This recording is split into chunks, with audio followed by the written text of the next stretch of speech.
Light थी नहीं।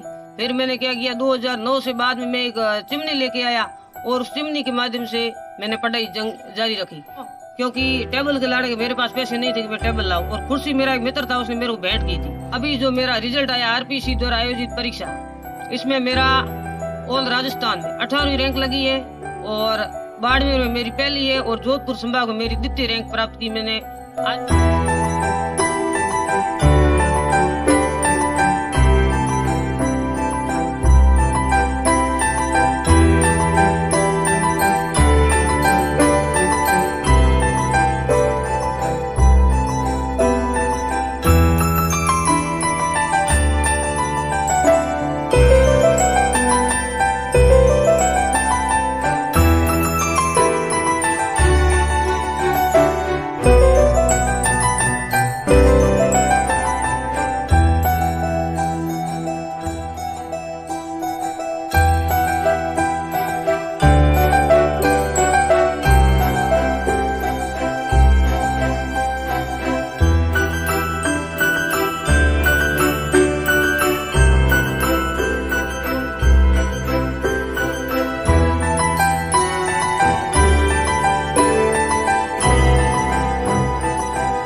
मैंने 2007, 8 और 9 तक कमठे पर काम किया, लेकिन कमठे पर काम करने के कारण मेरे पास इतने पैसे नहीं थे कि मैं आगे पढ़ाई जारी रखूं।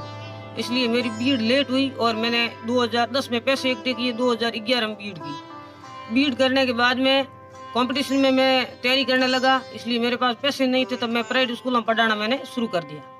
और प्राइवेट स्कूल में सबसे पहले मैंने नवजीवन पब्लिक स्कूल में 3500 रुपये में पढ़ाया और उसके बाद में 2012 में भर्ती आई और उसी भर्ती में मैं असफल रह गया। उसके बाद में 13 में और 3rd ग्रेड की भर्ती आई, उसमें मैं असफल रहा, यानी मैं 3 3rd ग्रेड में असफल रह गया। उसके बाद में 3 2nd ग्रेड आई, उसमें भी असफल हो गया। क्यों? क्योंकि मेरे पास समय नहीं था, मेरे पास पैसे नहीं था कि मैं बैठ करके तैयारी कर सकता हूँ। इसलिए मैंने 2015 में 1st ग्रेड में भी असफल हो गया। कहना मतलब 5 1st ग्रेड में असफल रहा, 3 2nd ग्रेड में असफल रहा और 3 3rd ग्रेड में असफल रहा। फिर भी मैंने हिम्मत नहीं हारी।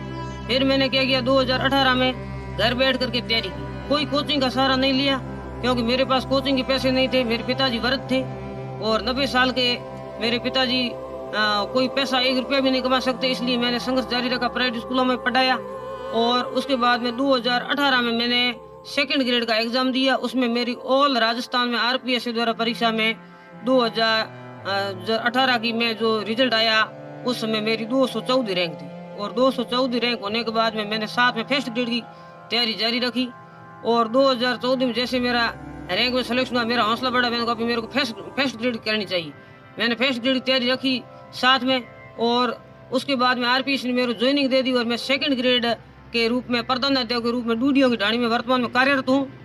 और अभी जो मेरा रिजल्ट आया आरपीएससी द्वारा आयोजित परीक्षा, इसमें मेरा ऑल राजस्थान में 18वीं रैंक लगी है और बाड़मेर में मेरी पहली है और जोधपुर संभाग में मेरी द्वितीय रैंक प्राप्त की मैंने आरपीएससी द्वारा आयोजित स्कूल व्याख्याता इतिहास प्राध्यापक भर्ती में। और मुझे जो प्रत्यक्ष अप्रत्यक्ष रूप मित्रों का सहयोग मिलता रहा। मेरे पड़ोसी भी कहते तू होशियार है, गांव वाले कहते तू होशियार है, पढ़ता रहे।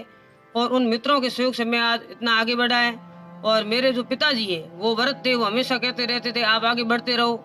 मेरे गुरुजन जी थे, वो भी ये कह रहे थे कि आप इंटेलिजेंट हो, आगे बढ़ो। लेकिन मैंने हौसला नहीं खोया। और आज जो आरपीएससी द्वारा आयोजित परीक्षा, जिसमें मेरा 18वीं रैंक लगी है और मुझे ये गौरव प्राप्त हुआ है, इसके लिए मैं मेरे माता पिता, मेरे मित्रों और गुरुजनों को श्रेय देता हूँ। देखिए, आपने बताया कि आप बाड़मेर में आ गए थे 2009 में। 2009। उसके बाद यहाँ कैसे जीवन यापन किया? यहाँ घर आपका कैसे, किस प्रकार से, कौन काम करता था पढ़ाई के साथ में, ये सब? पढ़ाई में साथ में क्या, मेरे माता पिता वृद्ध थे, इसलिए मेरी माता पिता तो मेरी जो माता जी है वो कोई काम अपंग थे, उनमें से काम होता नहीं था इतना ज्यादा। इसलिए मैं खुद ही यहाँ करता था। लेकिन लाइट थी नहीं, फिर मैंने क्या किया, 2009 से बाद में मैं एक चिमनी लेके आया और उस चिमनी के माध्यम से मैंने पढ़ाई जारी रखी। और उसके बाद में मैंने 2014 में लाइट ली। उससे पहले मेरे पास लाइट भी नहीं थी। मेरे यहाँ मेरे पिताजी रहते थे और मेरे जो पिताजी थे उन्हीं को मैं साथ में रखता था। 2013 मेरे माताजी का देहांत हो गया। उसके बाद 2013 से लेकर 2020 तक मेरे पिताजी मेरे साथ रहे।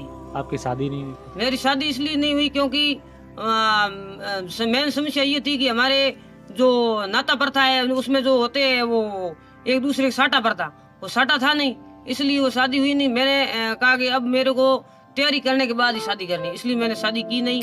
मेरे पिताजी हमेशा कहते थे मैंने शादी नहीं की, आपने बेटा मेरे गलत हो गया मेरे से। मैंने कहा नहीं पिताजी आप धैर्य रखो, शादी से कुछ नहीं, मैं अपना लक्ष्य हासिल करके अपने आप शादी कर लूंगा। मेरे पिताजी को मैं हमेशा यही शिक्षा देता था। मेरे को वो देते थे शिक्षा, लेकिन मैं उनको ये देता, मैं पिताजी मैं शादी अभी नहीं करूंगा, मेरा सिलेक्शन होने के बाद ही शादी करूंगा। यहाँ कैसे पढ़ाई करते थे? टेबल कुछ यहाँ सर क्या हुआ कि टेबल मेरे पास थी नहीं। तब मैंने क्या किया कि एक जो व्यक्ति जा रहा था जो इसमें ये कबाड़ी वाला, उसके पास मैं एक कबाड़ी से लेके आया वो कूलर होता है, वो कूलर का भाग ला करके यहाँ रख लिया और उसके ऊपर मैं पढ़ाई करता था। क्यों? क्योंकि टेबल के लाने के मेरे पास पैसे नहीं थे कि मैं टेबल लाऊं। और कुर्सी मेरा एक मित्र था, उसने मेरे को भेंट की थी। अब मैं ये संदेश देना चाहता हूँ कि आप कठिन मेहनत करो, मेहनत करते रहो। और आपके पास अगर पैसे नहीं है तो आप कम पैसों से भी अपना लक्ष्य हासिल कर सकते हो। कोचिंगों के भरोसे अपने पैसे दे करके और घर आकर अपन बैठ सकते हैं, तो उसके कोचिंग से नहीं अच्छी किताबें लाओ। और विकट परिस्थितियों में भी आप अगर तैयारी करते हो तो आप अपने लक्ष्य को प्राप्त कर सकते हो। और आप परिस्थितियों को दोष मत दो, आप केवल अपने समय का प्रबंध करो और जो ऑथेंटिक किताबें है वो पढ़ो और माता पिता की सेवा करो। और मुझे जो प्रतिफल मिला ये माता पिता की सेवा से मिला है। माता पिता से बढ़कर कोई पुरस्कार नहीं है, क्योंकि मेरे पिताजी में हमेशा यही शिक्षा देते थे कि बेटा तू पढ़ता रहे। और उनके पास कुछ नहीं था, लेकिन उनकी साया ही मेरे लिए एक धन्य प्राप्त हुई। और मुझे गर्व है कि मुझे 90 साल के पिता मिले।